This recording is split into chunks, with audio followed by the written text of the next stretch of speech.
240 Club ISC. Thank you for having me.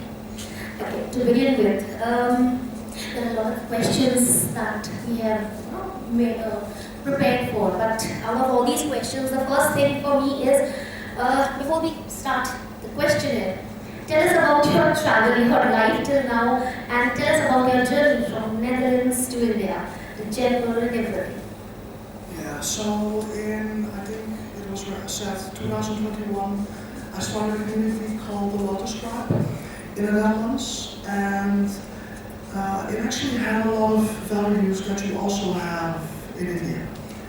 And I think at some point I realized I needed to come to India because the whole community of the Lotus Tribe, the values that it had, was actually here.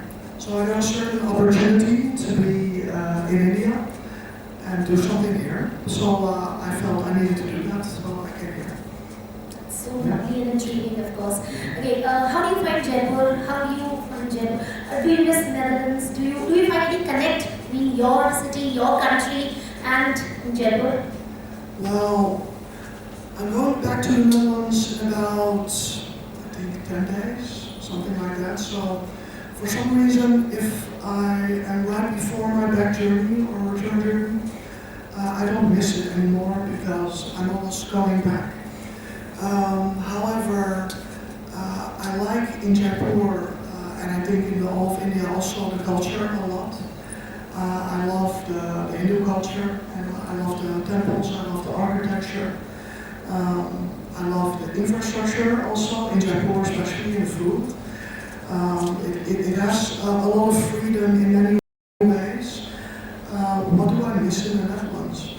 Well, even in one of the busiest cities in the Netherlands where I live, the capital, Amsterdam, even there it's just much more quiet than almost anywhere in India. So if I miss something, then it is the silence. Guilty as charged. Yeah. But then definitely you have fond memories of Jaipur that you'll be taking along with you. For sure. Right, okay. You call yourself as a conscious entrepreneur. What does that mean, Liz? So a conscious entrepreneur, conscious is connected to being aware of things. So it is also connected to the spiritual path, which is being aware of different layers of yourself. One of these layers is, for instance, the physical body. It's the social environment. But it's also, for instance, things like energy. So being aware of these different layers and doing workshops or organizing events or coaching around these different layers, making people aware of these different layers, and using that to your advantage, also learning how to heal. That has to do, I think, with conscious entrepreneurship. That you incorporate these different parts of the world and into your business. Sounds intriguing, isn't it? Okay, you also managed a few communities, including the Dutch community. Will you please tell us more about that? Yeah, so it was 2014. I'm now 35. So 2014, I was 23 when I founded this community. I had a foundation at this time, and we started, I think, with like 4 people. After 1 year, it was 80 people. Then at the end of, I think, 2020, we were with 4,000 people. So it was a very big growth. And I think those 4,000 were online. However, our biggest event was a festival with 350 people for 7 days in a row, where I was also the event organizer. So you can imagine, like, 7 days in a row, managing 350 people, everything that is happening, and their spiritual processes. A lot of things. That takes a lot of managing skills. Yeah, and a lot of effort from a big team. We had about 70, 80 volunteers and organization members. After that, it lasted till about 2020, COVID time. we even did an event during the COVID time with 1.5 meters distance. It was legal. Yes, but we even did that in 2020. Also in 2018, I had another organization called Netherland. The first organization was called Jongeren, which means youngsters of this time. And Netherland means, you could say, Dutch people of these times. Yeah, so we just had that for all ages. It was the same type of organization. Then there was also Lotus Tribe, and Lotus Tribe, I felt during COVID that I kind of lost my path, in the sense that I felt I wanted to have more traditional spiritual values. And I felt part of the Netherlands was actually going a bit backward in those values. And that has a lot to do with many different things, but I think that is also happening all over the world. People have started to indulge more in the hedonism. Right. And I felt that's not the direction I want to go. And I felt the conscious community of Netherlands was going more into this direction. And I felt, I cannot do this, I have to go into another direction. Which brought me to having more traditional values, which were actually also the Hindu values. Absolutely, absolutely. Yeah, and at some point I felt, in the Netherlands, I don't feel at this moment, this is for me the place to be. I got this opportunity in India and I came here. I'm so happy to have you here, right? Okay, we learned that you are specialized in grounding. What is that? We don't want to know about it. Yeah, so grounding, I can explain it very simply. If you now focus on the palm, the lower part of your feet, so this part of your feet, if you focus there, you put your feet on the ground, you do that for 10, 20, 30 seconds, you just become very focused on that part of your feet. At some point you will feel that your feet will feel the ground more one, and you might also feel that the feet start to stick to the ground, as if you're feeling it better. And that is called grounding because just like a tree, we can be connected to the ground. And when we are connected to the ground, we have this anchoring in the ground, we become more relaxed, and it's very hard to think. And that's because when we are like a tree, the body, the energy, and the awareness starts to go down. And that part is called grounding. It has a lot of good effects.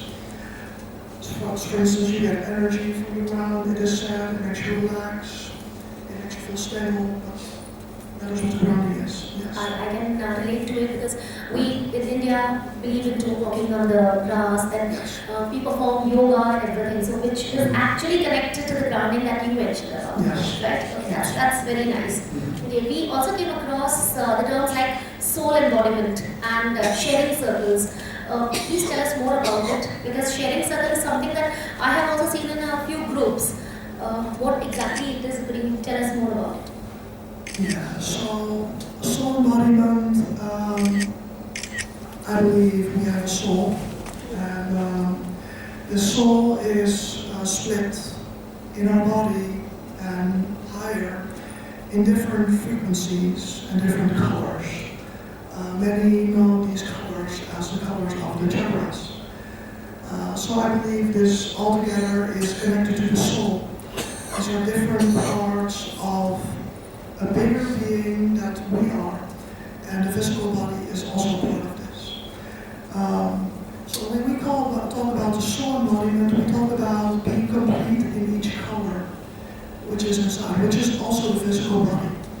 So you cannot say soul embodiment without the physical. I think it is embodying all the colors of your soul in the whole body. I believe so. That is soul embodiment. And how about sharing circle? Yeah, so sharing circle, a sharing circle is a circle where everybody, for instance, gets an opportunity to share. For instance, about their feelings, about a certain topic. And through this, you share and you listen to each other, and you create unity by listening and by sharing what you feel and what is your opinion, for instance. So it's an equal way of communication, I think, where everybody everybody gets the opportunity to have their say. Yeah? And you do that together in a group. Yeah? This is out of the syllabus question. What is the age group you usually see in sharing circle? And are people easy to open up? Or they take time in one or two or by the third meeting, they are ready to share? And what is the age group? I think the age group can be very diverse, but I do think this is not new, but this is something which is being reawakened with new generations. I do think, like people between 18 and 30 are doing this more, but it's because the conscious scene of the world, meaning it's kind of a new way of communicating. I think these groups are also part of that conscious communities. But these conscious communities are finding that they want to have a more interactive way of speaking. And one thing is, if everybody, and you have done that very smartly, if everybody gets their say, for instance, indefinitely, sometimes it creates that some people talk a lot longer than others. So if I'm guiding this process, of course, I also have to say like, yeah, maybe you can go to the end. Or I have to say that in a very careful way, for instance, to guide them, even just by looking at them, like, okay. So that's sometimes what happens if somebody's like continuously talking and everybody's like, oh, this is really long.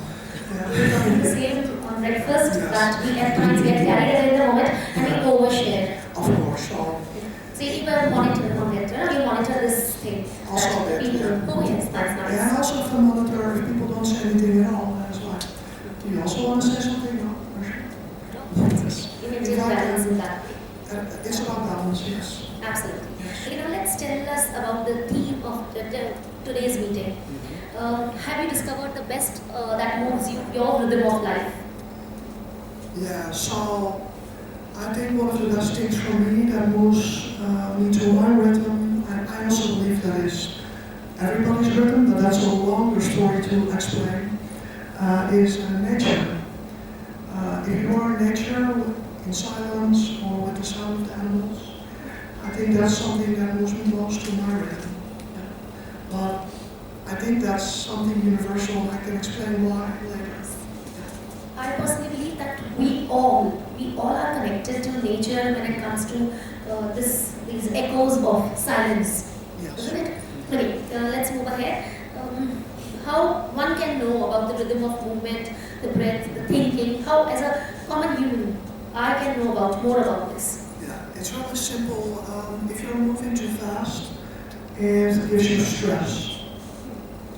If you're moving too slow, it makes you sleepy and bored. If you're moving at the right rhythm, it makes you very open. It's like you're wearing something that is silk. That's how your body should feel if you're moving at the right rhythm. I'll explain it to you also like, if I start to talk slower, when I do that, it will have an effect on all of you. If you do this also to other people, it will also make you feel relaxed. If I start talking a bit like this, in a very middle pace, it gives a sort of peace. That is what I mean with wearing silk. It's also happening with the movement. So if I move in a certain way, which is very slow, it's relaxed. If I start to speak faster, you get more energy. That way of speaking in a different pace is called cadence in speech. And cadence in speech is what makes also part of speaking well. So understanding these rhythms can make you, even with your speech, balance the rhythms of yourself and others. But this is also with movement, with dancing, speaking, breathing. It's a lot of different things. All of these things have to have this cadence, meaning slow, middle, and fast. If you are missing one of these rhythms in your life, you get out of balance, burn out, you get bored. So this is connected to having these rhythms. Yeah, and this is also connected to your rhythm. I decided to practice more being proactive and hyper-energetic at times. I need to balance the rhythm of life and breath both. Okay. Are there any ways in which one can shift one's rhythm? Like for myself, I said proactive and over-energetic at times. So how to get into that rhythm? What are the ways? Yeah, so for instance, if you notice you have too few energy and you are very bored, but you are physically healthy, let's say that actually means that you need to do more active things sometimes, even if you feel like you don't need that. Other way around, if you're too stressed and you have too fast speed in your mind, it's very important to do some slow things. However, I would not recommend, for instance, sitting still. Because you might notice if you sit still, your body will just keep moving. It's very hard actually. So what do you do? Even here, you want to sit still, but some people might under the table, so like with their knee, because they have this energy, then they're not sitting still. Right. Yeah. So what does that mean? Is the body needs to learn the slow rhythms. Meaning it needs to have the slowness in the movement. Even if that's just like on music, in slow motion movement, walking slow, talking slow. You need these things also, and I think in society most people are missing this. They are missing slow movement, they're sitting still, but they're thinking. So they're actually not moving slow. And they don't need that, yeah. Can't agree more to this. Yes. Okay. That was, I guess, from our side.